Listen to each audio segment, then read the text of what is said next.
네, 2탄 시작해 보도록 하겠습니다. 1탄은 여기까지 했었죠. 자, 사모헤드는 하드에 두도록 하겠습니다.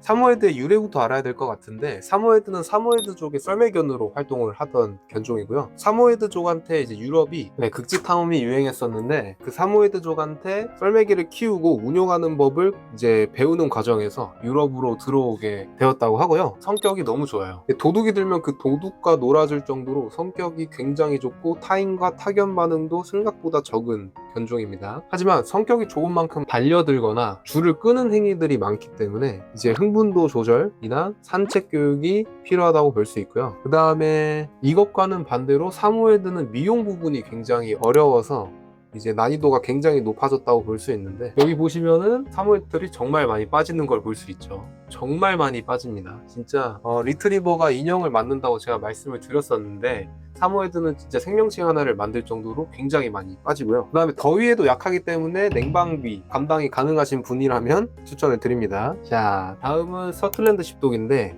셔틀랜드 십독도 하드에 두도록 하겠습니다. 이 친구 같은 경우에도 이제 보더콜리와 같이 목양견에서 약놀이를 하던 견종이기 때문에 보더콜리처럼 체력 소모뿐만 아니라 지식을 동반하는 자극을 줘야 되는 견종이고요. 이제 훈련도 좋아하고 교육도 좋아하고 이제 어지리티도 조금 해보고 싶다, 그런 분들에게 매우 추천하는 견종입니다. 집에서 가만히 있기에는 정말 힘들어하는 견종이고요. 자주 나가서 산책이랑 교육 같은 걸 자주 시켜주시고, 그 다음에 나는 계속 붙어있는 견종보다는 약간 좀 독립적으로 서로 각자의 시간을 갖는 걸 좋아하시는 분이라면 너무 추천드립니다. 셔틀랜드 십독의 경우에도 이제 독립적인 성격이 조금 강하기 때문에 그 점 참고해 주시면 좋고, 털은 풍성한 이중모이기 때문에 털이 조금 날리는 식으로 많이 빠지고요. 목양형 특성상 MDR1 유전자 입슈가 있을 수 있습니다. 보더컬리 설명해 드릴 때도 한번 나왔었는데, 조금 더 자세히 설명을 해 드리자면, 이제 심장 사상충 약 있죠. 이 약에 함유된 이버맥틴 계열의 약품이 MDR1 유전자 결함이 있는 목양견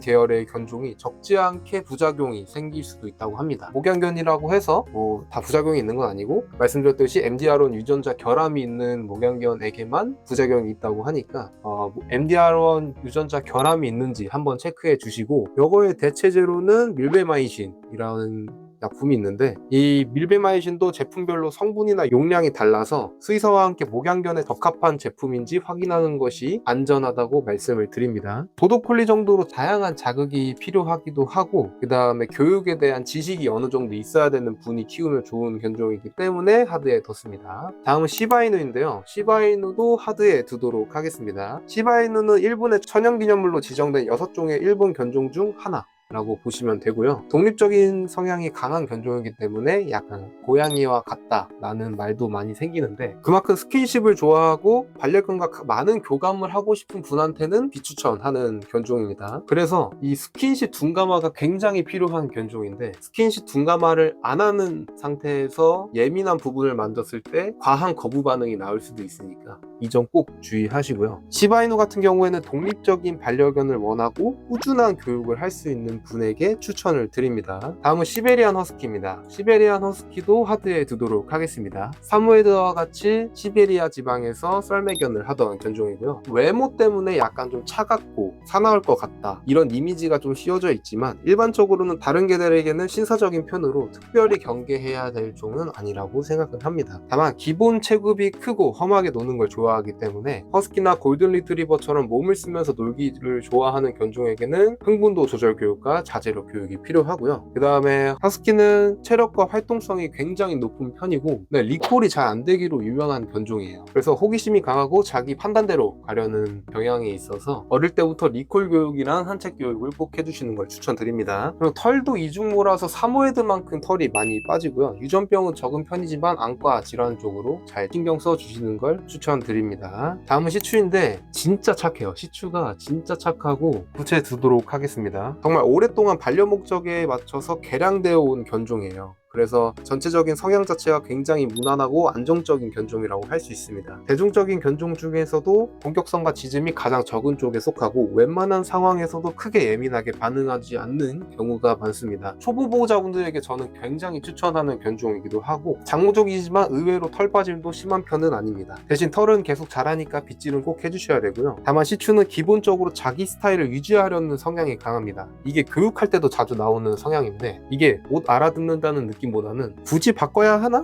이런 느낌으로 교육에 임하기 때문에 인내심이 좀 강한 분이 교육을 하시면 좋을 것 같고요. 또 하나는 아픈 걸 티를 잘 안 내는 견종이에요. 그래서 보호자가 놓치기 쉬운 부분이기 때문에 정기적인 검진을 꼭 추천드립니다. 다음은 아메리칸 코카스파니엘인데요. 원래 코카스파니엘은 영국 출신이긴 하지만 외국에서 반려견이 적합하도록 개량한 품종이 아메리칸 코카스파니엘이라고 볼 수 있습니다. 아메리칸 코카스파니엘은 하드에 두도록 하겠습니다. 왜냐하면 활동량이 굉장히 넘쳐나요. 보호자의 성향에 따라서 성격이 달라질 수 있고, 근데 왜 보호자에 따라서 성격이 달라지냐고 하냐면 머리가 좋기 때문에 교육을 잘 따라옵니다. 그래서 에너지 해소와 자제력 교육을 잘해준 개체는 굉장히 안정적으로 성장한다고 볼 수 있고요. 반대로 어릴 때 기본 교육 없이 활동량을 채우지 못한다면 욕구가 충족되지 않기 때문에 흥분도가 높은 상태로 고정이 되는 경우가 많습니다. 그래서 이 점을 꼭 생각하고 데려오시는 것을 추천드리고요. 미용면으로 봤을 때는 털 빠짐은 적은 편이지만 엉키는 부분이 많기 때문에 빗질을 해주셔야 하고, 귀가 닫혀있는 구조라 귀 청소를 자주 해주시고, 아니면은 위로 올려서 머리끈으로 묶는 경우 있잖아요. 그런 식으로도 통풍을 자주 해주시는 것을 추천드립니다. 다음은 요코셔 테리어인데요. 요코셔 테리어는 초소형 견종이긴 하지만 소소에 두도록 하겠습니다. 쥐를 잡는 역할을 맡았던 견종이라고 하고요. 보시는 바와 같이 털이 진짜 비단결처럼 윤기가 나는 털이고 털 빠짐도 적은 편입니다. 빗질만 잘해준다면 미용 난이도는 낮은 편이라 말씀을 드리고, 활동량이 그렇게 많지는 않기 때문에 산책 난이도도 낮은 편에 속합니다. 참고로 말씀을 드리자면 산책 난이도가 낮다고 해서 산책을 안 해도 된다는 건 아니고, 산책에 나가서 체력을 빼려고 노력하는 그런 부분들이 그나마 낫다라는 걸 말씀을 드리는 거고요. 산책은 꼭 나가셔야 됩니다. 다만 꽤나 예민함을 가지고 있는 견종이기 때문에 소리에 대한 경계성 지점이 있을 수도 있어요. 그래서 소리 둔감화나 사회화가 필요한 견종이라고 볼 수 있고요. 초소형 견인 만큼 골격 쪽이나 기관지 쪽을 조금 신경 써서 관리해 주시는 것을 추천드립니다. 요코셔 테리어야말로 작다고 해서 무조건 키우기 쉽지는 않다는 것을 보여주는 견종이기 때문에 소소에 뒀고요. 다음은 웰시코기인데요. 웰시코기는 하드에 두도록 하겠습니다. 웰시코기 또한 영국 웨일스 지역에서 목양견으로 활약했던 견종이고요. 귀엽고 순한 이미지로 소비되는 경우가 많긴 한데 실제로는 목양견 특유의 활동성과 흥분도가 꽤 강한 견종이라고 할 수 있습니다. 그래서 기본적으로 에너지가 많고 호기심도 강하기 때문에 퍼피 시기에 장난식 입질이 굉장히 많이 나오는 견종이에요. 그래서 손이나 발이 장난감으로 인식되지 않도록 주의해 주시는 것이 좋고요. 저 같은 경우에는 손이나 발을 물려고 할 때 턱으로 바로 바꿔서 놀아주는 것을 추천드립니다. 움직이는 것에 대한 반응성이 굉장히 높은 견종이에요.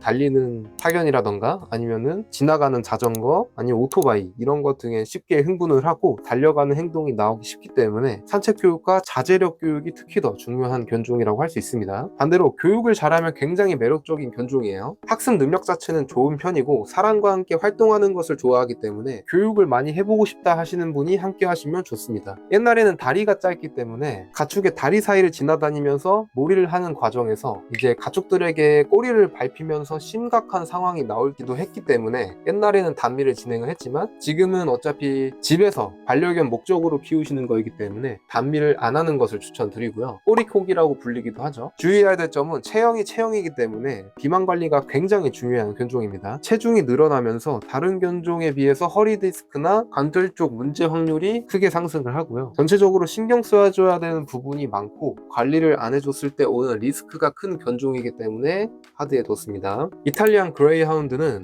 소소에 두도록 하겠습니다. 고대 로마 시대부터 귀족들에게 사랑을 받으면서 실내견으로 개량된 견종이라고 하고요. 그만큼 이제 이탈리아 그레이하운드는 집 안에서와 밖에서의 성격 차이가 매우 큰 견종이라고 할 수 있습니다. 안에서는 활동적이지만 밖으로 나가면 소극적으로 변하는 경우가 많을 거고요. 그만큼 새로운 환경에 대한 예민함이 있기 때문에 사람, 소리, 장소를 편안하게 경험하는 것이 필요한 견종이라고 할 수 있습니다. 그 대신 교육은 잘 따라오는 편이기 때문에 학습에는 어려움이 없으나 흥분도가 높고 집중력이 짧기 때문에 짧게 자주 하는 교육을 추천드리는 견종입니다. 사실 이 부분이 가장 중요한데 체형에 체지방이 적고 가늘기 때문에 골절이 자주 발생하는 견종이에요. 특히나 꼬리골절이 굉장히 흔한데 제가 실제로 동물병원에서 한 달간 실습을 했을 때 이탈리안 그레이하운드 꼬리골절 케이스만 2번 정도 확인을 했고요. 추위를 많이 타기 때문에 겨울에는 옷을 입히는 것을 추천드립니다. 저는 개인적으로 초보 보호자분들에게도 추천할 수 있는 견종이라고 생각을 합니다. 다음은 스피츠 스피치인데요. 사실 저먼 스피치나 재패니즈 스피치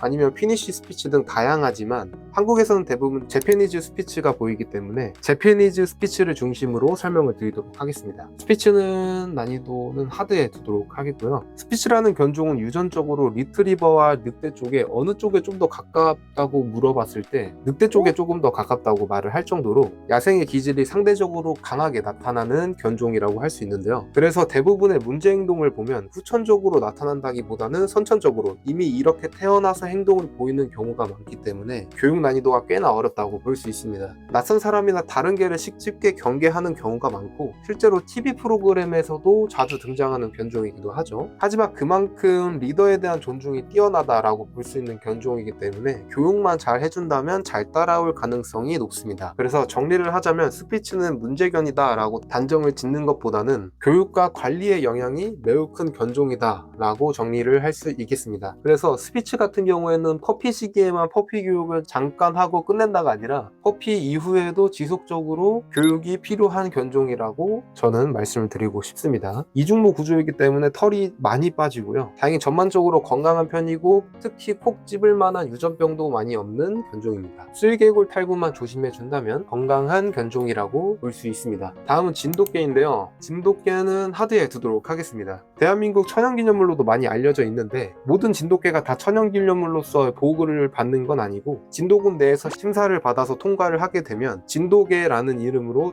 천연기념물로서 보호를 받게 된다고 합니다. 옛날에는 기본적으로 집을 잘 지키는 개체들이 훌륭한 개라고 평가가 되어 왔기 때문에 경계심을 가지는 경우가 많아서 진돗개는 사납다라는 인식이 강한데요. 어느 정도는 사실이긴 하지만 옛날에는 개를 묶어놓고 키우는 문화였기 때문에 그런 진돗개를 보고 그런 인식이 생겼다라고 볼 수 있습니다. 어떤 견종이는 묶어놓고 키우면 안 사나워질 수가 없는 구조고요. 인식에 비해 오히려 얌전하고 점잖은 개체 또한 많은 편입니다. 하지만 사회화 난이도는 낮지 않은 편인데요. 특히 타인이나 타견에 대한 경험을 어릴 때부터 안정적으로 쌓아주지 않으면 경계 성향이 강하게 굳어질 수 있습니다. 한마디로 교육을 안 하는 것에 대한 리스크가 큰 견종이라고 볼 수 있습니다. 이 외에는 키우는 난이도는 낮은 편이라고 생각이 되는데요. 왜냐하면 유전병이 딱히 없고 실외 배변을 선호하는 견종이기 때문에 배변 문제도 많이 없습니다. 칼 빠짐은 있는 편이긴 하지만 또 그렇게 많이 빠지는 편은 아니기 때문에 하드에 뒀습니다. 다음은 치와와입니다. 치와와는